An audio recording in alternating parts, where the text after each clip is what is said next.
आता एक खास सेगमेंट इतरांपेक्षा काहीतरी वेगळं करण्याची इच्छा असणाऱ्या अनाथ मुलांसाठी पुण्यातली एक संस्था गेल्या 8 वर्षांपासून निगुतीनं काम करते। अनाथ आश्रमामधील किंवा गरीब घरातील गरजू युवकांना इथे मोफत सिव्हिल आणि कार्पेंट्रीचं शिक्षण दिलं जातं। पाहूयात काय आहे हुन्नर गुरुकुलचा हा विशेष उपक्रम।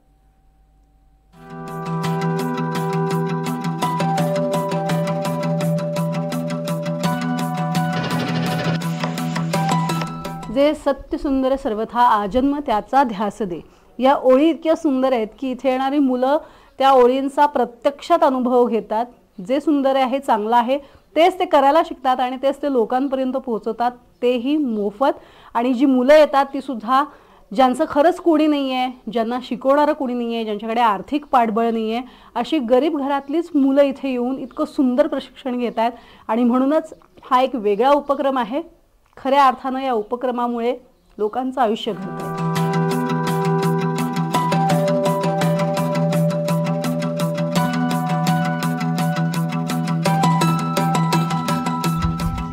एखाद्या खेडेगावामध्ये आल्याप्रमाणे आपण ही झोपडी पाहतोय माझ्या मागे, आणि ही संपूर्ण झोपडी जशी जुन्या काळची झोपडी होती तशीच ही झोपडी पाहायला मिळते। संपूर्ण वातावरण जे आहे ते खेडेगावातल्या वातावरणासारखंच दिसतंय।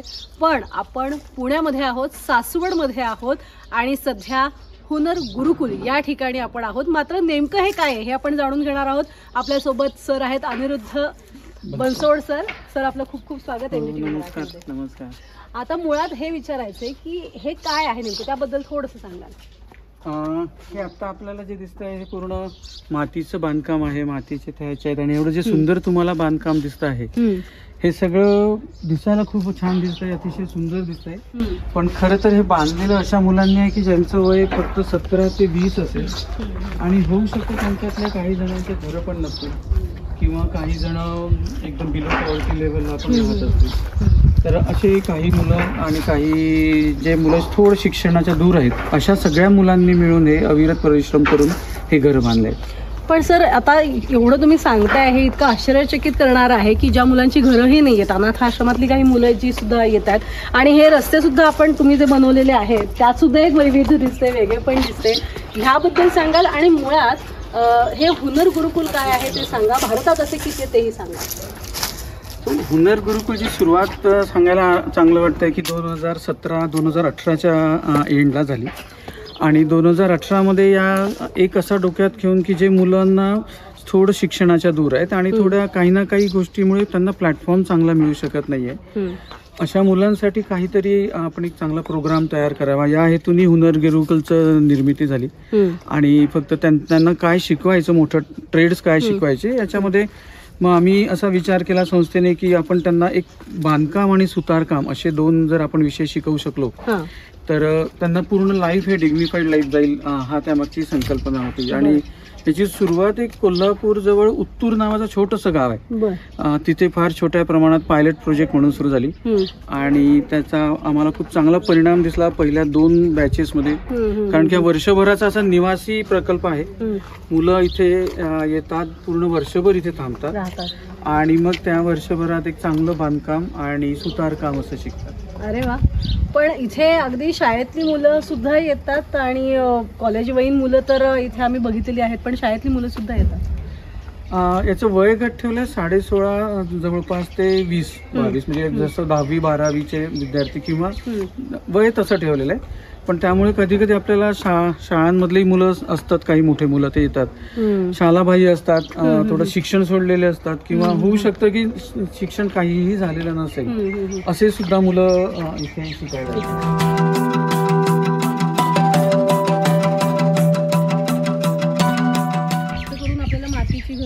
त्यानंतर विटांनी बांधलेलं हेच जास्त करून पाहायला मिळते, नेहमीच्या शिक्षणापेक्षा खूप वेगळं आहे, त्याबद्दल थोडं सांगा। जेव्हा याचा सिलेबस करायचा विचार होता तेव्हा डोक्यात हेच होतं की मुलांना काहीतरी आपण असं द्यायचं की जे त्यांना लाईफ टाईमसाठी चांगलं होईल। मग जेव्हा सुतारकामाचा आणि बांधकामाचा आम्ही विचार केला तर बांधकामात असं एक लक्षात आलं की आज खूपसे आर्किटेक्ट इंजिनियर्स आहे की ज्यांना मातीतले घरं आणि नॅचरल टेक्निक्स वापरून घर बांधायचे आहेत, पण तिथे आर्टिजनच नाही, हा खूप मोठा तफावत आहे। मग असं त्या दृष्टीने हा पूर्ण प्लॅन झाला आणि त्या दृष्टीने तो सिलेबस झाला। तर ठरलं असं की आपण पूर्ण नॅचरल टेक्निक्स यांना शिकवायच्या, म्हणजे अगदी मातीच्या ब्रिक्स पासून तर आजच्या नवीन टेक्निक्स पर्यंत। याचं कारण पण असं आहे की आज पूर्ण भारतभर ही मुलं काम करू शकले पाहिजे, कारण की शेवटी जे नैसर्गिक काम शिकणं कुठलंही असतं ते कुठूनही भारतात आपण कुठेही गेलो तरी करू शकतो. तर हा त्यामागचा दृष्टिकोन होता. आणि सेम सुतारकाममध्ये होतं. सुतारकाममध्ये प्लायवूड जरा करणं काम सोपं असतं, कारण की ते कटिंग करून आणि पेस्टिंग असतं. पण आम्ही इथे पूर्ण विचार असा करतो की त्यांना एक सॉलिड वूडमधलं काम शिकवायचं. म्हणजे आपण जे बघतो की अर्बन लॅडर, फॅब इंडिया अशा मोठ्या मोठ्या संस्थांना जे गरज असते अशा लोकांची, आणि मुळातच ते काम कठीण असतं. तर असं जर एकदा शिकवलं तर हे यांचे वर्कशॉप पण टाकू शकतात. थोडक्यात थोडाच आमचा हा इंटरप्रिनरशिपकडे जाऊ शकतं का, असं पण तेव्हा सुरुवात होती की मुलं हळूहळू स्वतःचा बिझनेस कसा सुरू करतील, स्वतःच्या गावात जाऊन स्वतःच्या गावाची कशी प्रगती करू शकतील, हा त्या मागचा पूर्ण हेतू होता. पूर्ण मातीचं बांधकाम आहे. आपण खाली बघतोय तर खाली हे दगडांचं बांधकाम आहे, आणि याच्यावरचं जेही बांधकाम आहे हे पूर्ण फक्त मातीचं आहे. फक्त ते वेगवेगळ्या टेक्निक्स वापरल्या जातात याच्यात, कारण की मातीच्या ब्रिक्स बनतात. मी तुम्हाला दाखवतो. त्या समोर ज्या आहेत ना, त्या समोर ज्या आहेत त्या मातीच्या ब्रिक्स आहेत. म्हणजे आणि या उन्हात वाळवलेल्या असतात. त्या इथलीच ऍक्च्युली हे सगळं गांधीजी पण म्हणायचे की आपण जिथे राहतो तिथल्या 15 किलोमीटर मधनच आपण मटेरियल यूज करायला पाहिजे. तर तेच होतं. इथून 15 किलोमीटरच्या पर्यंत आम्ही सगळी माती शोधली. ती माती आणायची आणि त्याच्यामध्ये भाताचं जी कुट्टी असते ती फक्त मिक्स करून त्याच्या या ब्रिक्स बनवल्यात, आणि या सगळ्या ब्रिक्स या उन्हात वाळलेल्या असतात. अशा जवळपास 90,000 ब्रिक्स मुलांनी बनवल्या, आणि त्याच्यातनं हे बांधकाम झालं. अरे वा.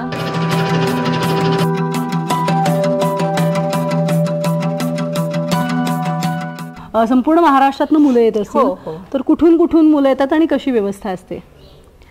मागच्या वर्षीपर्यंत आमचं कन्स्ट्रक्शन सुरू होतं, तर आमचे एक 22 मुलं आलीत.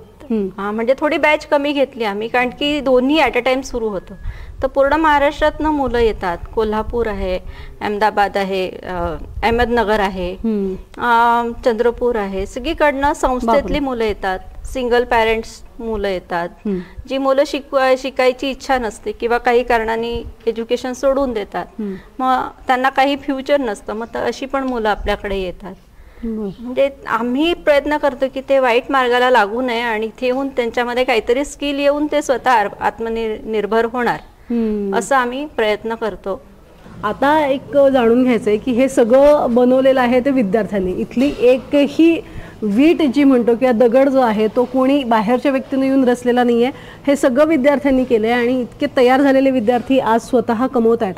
किती विद्यार्थी असे असतील सर की जे आता स्वतः रोजगाराला लागलेले आहेत? तसं तर आपण असं म्हणू शकतो की जिथले जवळपास 130 विद्यार्थी पासआउट आहेत, आणि त्याच्यातले 90% जरी मुलं याच याच्यात आहेत आणि स्वतःचं काम करतात आहेत. पहिल्या बॅचचे मुलं आता जवळपास 30,000च्या जवळपास कमवतात मुलं स्वतःचं काम करून. आणि काही मुलांनी स्वतःची टोळी पण आता बनवली आहे, म्हणजे स्वतः त्यांनी बिझनेस तयार केलेला आहे. काही जणांनी कार्पेंट्रीमध्ये केलेलं आहे आणि काही जणांनी सिव्हिलमध्ये केलेलं आहे. पण सर मग त्यांचं बेसिक प्रशिक्षण काय असायला हवं, असं काही तुम्ही अट ठेवली आहे? बेसिक प्रशिक्षण फक्त खूप जास्त मेहनत करायची एवढंच ठेवलंय, कारण की हे काम मेहनतीचं आहे आणि मेहनत करता करताच शिकता येतं. हे बाकी शिक्षणाची अट ठेवलेली नाहीये. आत्ता आपण जिथे उभं, ही सिव्हिलची आमची काय म्हणता येईल त्याला वर्कशॉप आहे. सिव्हिलचा वर्कशॉप हा ओपन असतो.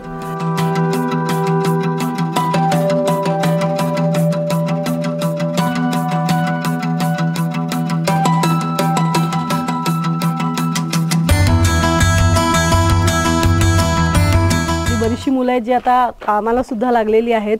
हे वेगळ्या पद्धतीचं बांधकाम अशा पद्धतीचं केलेलं आहे. ही आर्च आहे, गोल आर्च. ह्याला कुठेही मध्ये काही पिलर बिलर काही असं करून तुम्ही बांधता की ते? ह्याला पहिला एक साचा तयार करावा लागतो आणि त्याच्यानंतर मग आर्च तयार केली जाते. बर. आणि आतमध्ये जे वापरले ते पण ह्या भिंती सुद्धा बघितलं तर आपल्याला मातीच्या दिसतात. ह्या कशाच्या आहेत? हे काय काय वापरले? प्लास्टर केलेलं आहे. हा हा. याच्यामध्ये आपलं जे गहू असते ना त्याचं जे निघालेलं पाचट आणि माती, शेण आणि क्रेसेंट. बर. माती, शेण आणि क्रेसेंट. बर. ह्याच्यातच हे सगळं पूर्ण आतलं बनवलेलं आहे. हा. आणि वरचं वापरले ती त्यात विटा दिसत आहेत. हे एक ना मद्रास टेरेस म्हणून एक वर्कशॉप घेतलं होतं आम्ही. त्याचं आहे तर हे खूपच म्हणजे पूर्ण भारतात ही खूपच युनिक अशी टेक्निक आहे. तर याच्यामध्ये आत्ता तुम्ही जे बघताय त्याच्यात लाईम आहे आणि गूळ आहे. गुळ.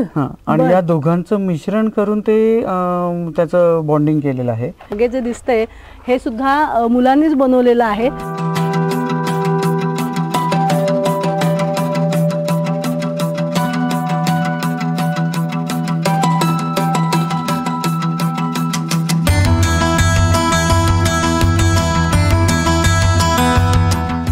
त्याचं साचा बनवून घेतलं आम्ही शेवटला. मग साचा वगैरे करून नंतर हे टाईल्स, अगोदर आत एक टाईल्स आहेत आणि हे बाहेर एक टाईल्स आहेत, ते पण मातीचे टाईल्स आहेत.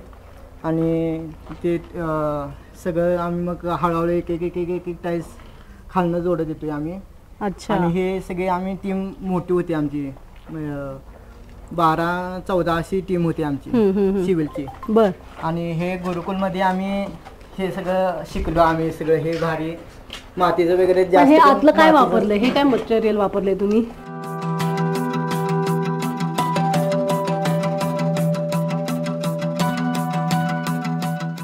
माती आणि सिमेंट मध्ये जरा हे केलं आणि त्यात जरा फार चुनापी आहे.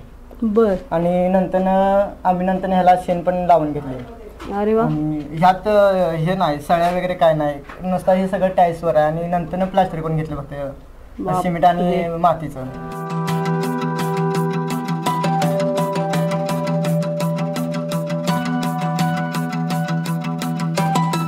हे काय हे आम्ही नेहमी जे बघतो त्याच्यापेक्षा वेगळं दिसते काहीतरी. याला कुडाची भिंत असं पहिले म्हटलं जातं. आतमध्ये तुम्ही जर बघाल तर हे बांबू आहे, बांबूचे त्याला सपोर्ट आहे. ही माती आहे, मातीमध्ये अजून मिक्सचर आहे, त्याच्यामुळे कलर पण वेगळा आलेला आहे. अच्छा, हा दिलेला कलर नाही दिलेला कलर नाही, हा ओरिजिनल कलर आहे. आणि त्याला प्लास्टर म्हणजे त्याला गिलावा पण म्हटलं जातं. तर मग तो गिलावा हा असा आहे आणि त्याच्यात या भिंती तयार होतात. हे आपण प्रॅक्टिकल म्हणून केलेलं आहे. बर. पण अशा मोठ्या मोठ्या भिंती बनू शकतात. अरे वा. काय सांगशील दादा?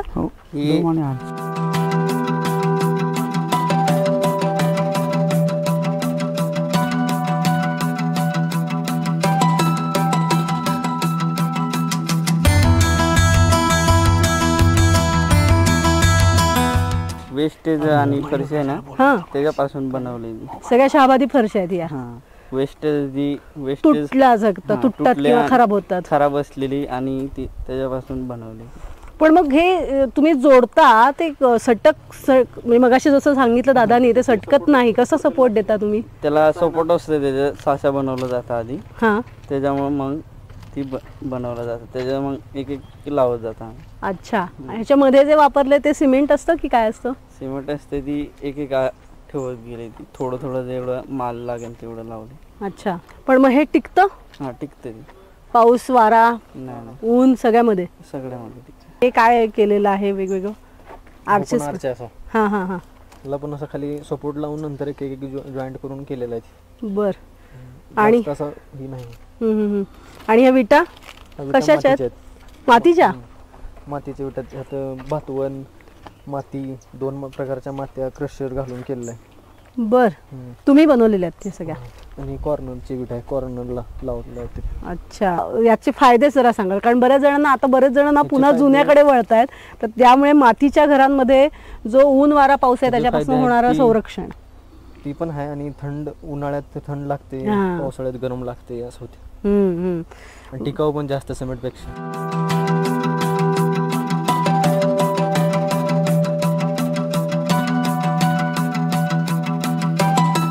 तुमची आता रोजीरोटी सुरू झाली याच्यावरती? झाली. कसं कसं वाटतं? गुरुकुलचा काय फायदा काय झाला तुम्हाला? एकदम फायदा, एकदम आयुष्य बदललं. आयुष्य बदललं. खऱ्या अर्थानं आयुष्य बदलून टाकणारा हा सगळा पूर्ण गुरुकुल आहे. आणि यांचं हुनर म्हणजे जे लपलेले आहेत असे बरेचसे कलागुण, त्या कलागुणांना वाव देणारा असा हा संपूर्ण परिसर आहे. हा परिसर नुसता आपण 1 एकरचा हा परिसर आहे आणि या परिसरामध्ये बनलेलं हे सगळं विद्यार्थ्यांनीच बनवलेलं आहे. विद्यार्थ्यांचा वयोगट 16.5 ते 25 या वयोगटातला आहे आणि त्याच मुलांनी हे बनवले, हे सगळ्यात महत्त्वाचं. त्यामुळे खरंच सर खूप खूप आभार तुमचे, धन्यवाद. इतकं सुंदर पद्धतीचं तुमचं काम सुरू आहे आणि ते तुम्ही आम्हाला इतके छान पद्धतीने सांगितलं त्याबद्दल. मी पण NDTV आणि तुम्हाला सगळ्यांना पूर्ण टीमला धन्यवाद देतो की तुम्ही इतक्या दूर इथे आलात आणि हे बघताय आणि तुम्ही लोकांपर्यंत हे काम मुलं जास्तीत जास्त यावे, जास्तीत जास्त तिथपर्यंत पोहोचावं, मुलांपर्यंत पोहोचावं, त्याच्यासाठी तुम्ही पण एक मुलाचा वाटा उचलताय. त्याबद्दल मी NDTV आणि तुम्हाला टीमला धन्यवाद देतो. अगदी सर, खूप छान काम ह्या संपूर्ण परिसरामध्ये केले. पुण्यातल्या सासवड सारख्या ठिकाणी इतकं सुंदर बांधकाम झालेलं आहे आणि खऱ्या अर्थानं जर बघितलं तर मुलांना रोजगाराला लावणं, त्यांच्या अंगात असणाऱ्या कलागुणांना वाव देणं, ह्या सगळ्याला अतिशय सुंदर मूर्तरूप कोणी देत असेल तर हुनर गुरुकुल देते. आणि त्यामुळं खरंच जे होतकरू आहेत, ज्यांना खरंच गरज आहे, अशा विद्यार्थ्यांसाठी हा एक सुंदर उपक्रम राबवला जातो आहे. आणि म्हणूनच आम्ही सुद्धा NDTVच्या वतीनं हा संपूर्ण जो उपक्रम आहे तो दाखवण्याचा प्रयत्न एक छोटासा केलेला आहे. तुम्हाला नेमका हा सगळा प्रकल्प कसा वाटला, इथे करणारे सगळी ही जी मुलं आहेत त्या मुलांचं काम कसं वाटलं ते आम्हाला नक्की कळवा. पाहत रहा NDTV मराठी.